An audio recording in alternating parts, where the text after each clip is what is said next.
Hi there, we're here today with Tim Porter. He's a firefighter for Novi Fire Department. How's it going, Mr. Porter? Thanks so much for your time.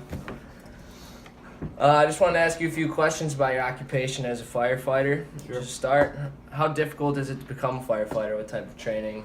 The fire department requires you to be certified in levels 1 and 2, fire 1 and 2, which most fire departments require fire 1 and 2, and also the EMS requirement, which is emergency medical. Gotcha.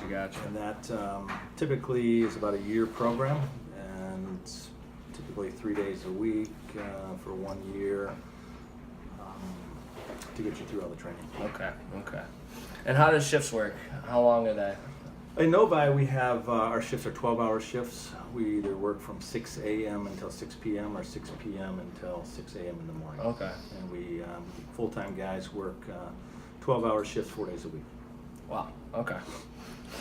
Some days busier than others? It definitely depends on the amount of activity in the community. If there's a fire, obviously, it's... Yeah, maybe around holidays and whatnot, too. Yeah, holidays, New Year's Eve, but certain days, if there's a fire, then obviously we're going to be real busy. Yeah, definitely. Most of our runs, though, are medical runs. Probably 80% of our runs are medical runs, and depends on winters. Actually, we're going to have more activity than in the summer, just due to people being sick. Okay. What would you say the most difficult aspect of your job is? Probably the emotional part. We see a lot of stuff. We see, you're going to see death. You're going to see people being, at their worst point. When they call us, they're having probably their worst day. So we see people at their worst, and that's probably the hardest part, just seeing the suffering and the amount of pain that people go through. Definitely. How's being a firefighter impacted you in your day-to-day life? I think it's obviously it's made me more humble, made me more thankful for good health, for family being safe, because we do see a lot, and being exposed to that. Yeah, and it does definitely plays on your mental aspect, and just the fact that that I'm healthy and my kids are healthy and family's good. It's made me more humble.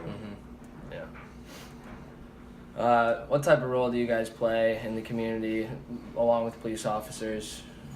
Well, fire, we are, we're both fire and EMS, so we do a lot of medical runs. Like I said, we are the first responders. So even car accidents and whatnot. Yeah, car accidents, even lift assist. If somebody falls in their house, they'll call us to come and lift them, put them back up in their bed, chair, whatever it might be. But we're the first responders. We're usually the first ones on the scene, and obviously the police are always involved if we go into a situation where we're not sure of the safety of the scene.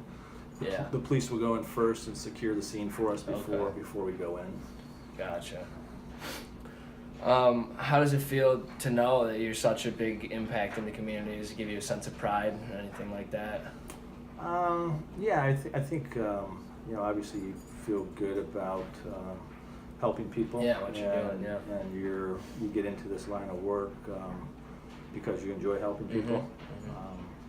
So I think that part is just knowing that I can give a little back. Yeah, definitely. It makes me feel good.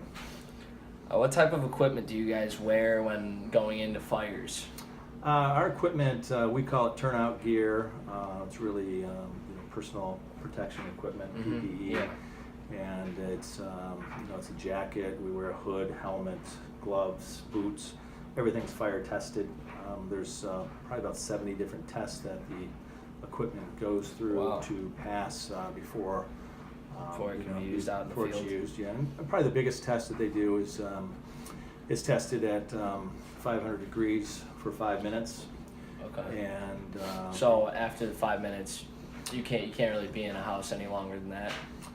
You could, yeah, but this is just direct exposure at 500 degrees, and the equipment can't melt, it can't ignite, it can't, so it has to hold its integrity for at least 5 minutes at that type of temperature. Okay.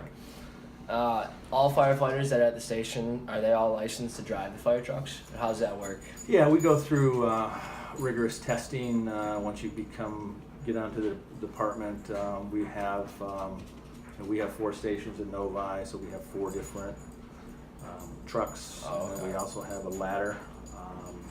We've got rescues. We also have a tanker, and the tanker is used if we go into an area that doesn't have fire hydrants. Okay. So we bring in our tanker. Does that happen often, or?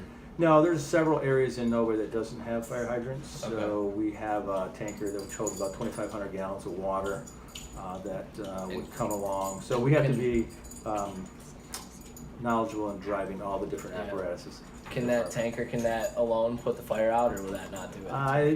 No, I mean, it depends on the fire. It will obviously help us out. Our trucks hold anywhere from 750 to 1,000 gallons, and it will definitely help, but How depending on quickly the is- size of the fire, 2,500 gallons, if you're running multiple lines, might last you 4 or 5 minutes. Wow. Yeah. Yeah. Okay. So there is training for driving the fire trucks. Yep. Yeah, we go through rigorous training. We do testing every year. We call it serpentine testing, where we go Okay. through pylines. We have to. That's back up renewed every year. Every year. Yeah, we have to go through training every year to pass. Yep. Gotcha. And lastly, how many firefighters go in the truck when you guys go on calls? Depends on the time. Now at night, if it's on a night shift, there's only 2 guys working at night. During the day, it can be 2 to 4 guys at a station. Okay, so if a fire were to come along and only the 2 are working, then you just send those 2 out? Yeah, they would too, and then they would tone out the other stations, and they would come, and depending on the size Extra of the fire, assistance. yeah, they might tone out other communities. We call it mutual aid. Northville helps us out a lot. Walled Lake, South Lyon. So we've got several different communities we can call if we need help. Okay. All right. Well, thank you so much, Mr. Porter, for your time. I really You're welcome, appreciate it. Nick. Thanks for coming in. Yep. Have a good one. Take care.